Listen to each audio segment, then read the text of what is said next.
আসসালামু আলাইকুম। বিউপির জিকের কথা শুনলে আমরা অনেক বেশি ভয় পেয়ে যাই, কারণ বিউপির জিকেটা ইংলিশে করা হয়। দেখো, ভয় পাওয়ার অ্যাকচুয়ালি কোনো কারণ নাই। আমি যে কথাগুলো বলবো জাস্ট এটা একটু ফলো করবা, তাহলেই হয়ে যাবে।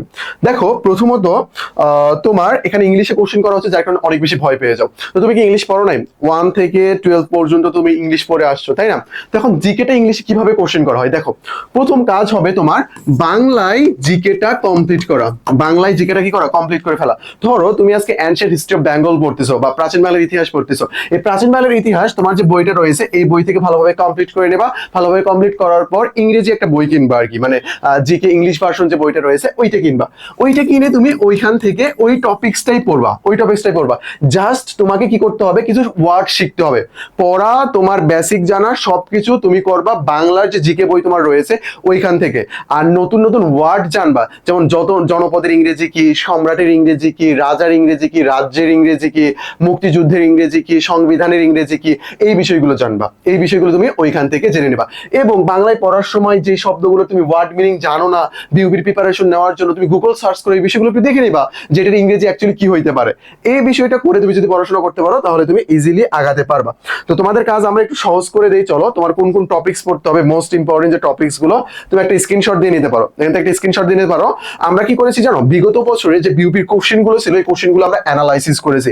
অ্যানালাইসিস করে যে জায়গা থেকে কোশ্চেন আসতেছে, বারবার আসতেছে এবং কোশ্চেন এসেছে ইতিমধ্যে, এই জায়গাগুলো আমরা কি করেছি? সিলেক্ট করেছি তোমাদের জন্য। দেখো এখানে এফ ট্রিপল এস এর রয়েছে, এটা একটা স্ক্রিনশট দিয়ে নাও। এখন তোমার কাজ হবে এফ এ ডাবল এস এবং এফ ট্রিপল এস দুইটাকে কি করা? সংযুক্ত করা, একত্র করা। দুইটাকে একত্র করে বা মার্জ করে তুমি ওই অনুযায়ী পড়বা। কারণ অনেক সময় এফ এ ডাবল এস বা এফ ট্রিপল এস কোনোটার কোশ্চেন কঠিন করা হয়, কোনোটার কোশ্চেন কি করা হয়? সহজ করা হয়। তোমরা বিগত কোশ্চেন অ্যানালাইসিস করে এই টপিকস গুলো এখানে পেয়েছি। যেমন এফ ট্রিপল এস আমরা দেখতে পাই যে এখানে হিউজ পরিমাণ কোশ্চেন করা হয় তোমার ইন্টারন্যাশনাল অর্গানাইজেশন থেকে, অর্গানাইজেশন আপডেট ইনফরমেশন বা বেসিক ইনফরমেশন বা বাংলাদেশ রিলেটেড ইনফরমেশন এখান থেকে কোশ্চেন করা হয়। বুঝতে পেরেছো? তারপরে আমি যদি এফ এ ডাবল এস এর দিকে তাকে এখানে দেখবো যে বাংলাদেশ অ্যাফেয়ার্স থেকে বিভিন্ন ধরনের বেশি পরিমাণ কোশ্চেন করা হয়। বিউপিতে normally ancient history of Bengal থেকে তেমন একটা কোশ্চেন করা হয় না। একবার মনে হয় আসছিল শুধু হলো যে পাল বংশের প্রতিষ্ঠাতা বা পাল বংশ কত বছর শাসন করেছে, এরকম সামথিং একটা কোশ্চেন এসেছিল বিগত কোশ্চেন অ্যানালাইসিস করে আমরা যতটুকু পেয়েছি।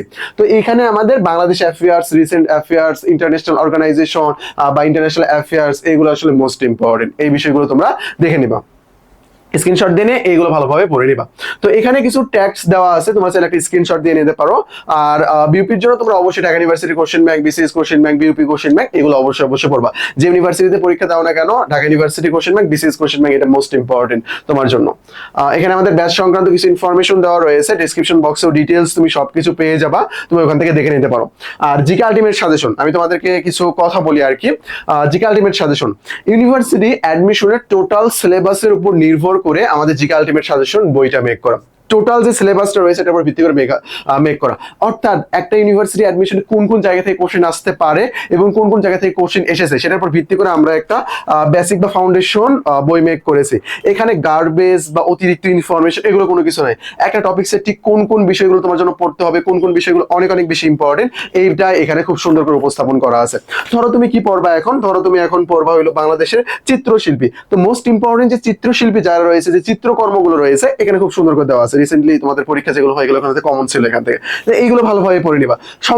সংবাদপত্রের জন্য তোমার যতটুকু ইনফরমেশন দরকার এতটুকু খুব সুন্দর করে দেওয়া আছে, খুব সুন্দর করে এখানে উপস্থাপন করা আছে। তো 1000 পেজের বই পড়ে তুমি যখন ক্লান্ত হয়ে যাবে তখন আমাদের জিকে আলটিমেট সাজেশন বইটা খুলে দেখতে পারো। তোমার প্রিপারেশন অনেক অনেক স্ট্রং হবে ইনশাল্লাহ, এবং কোন বিষয়গুলো পড়তে পারে তুমি বুঝতে পারবা। 1000 পেজের বই খুলে তোমার পুরো মাথা নষ্ট হয়ে যাবে, পুরো মাথা নষ্ট হয়ে যাবে। এত ইনফরমেশন, পুরো ভয় পেয়ে যাবা এগুলো কিভাবে পড়বো, কেমনে পড়বো, এতটা পড়া কি পসিবল কিনা। তো জিকে আলটিমেট সাজেশন এটা শেষ করে 1000 পেজের বই পড়বা, এমসিকিউ প্র্যাকটিস করা, তুমি চাইলে এটা করতে পারো। এই যে আমাদের সাজেশন রকমারিতে অ্যাভেলেবল আছে, তোমার রকমারিতে যে ওখান থেকে সার্চ দিয়ে দেখতে পারো আর কি, অথবা ডেসক্রিপশন বক্সে লিংক দেওয়া থাকবে, ওখান থেকে তুমি ক্লিক করে দেখতে পারবা।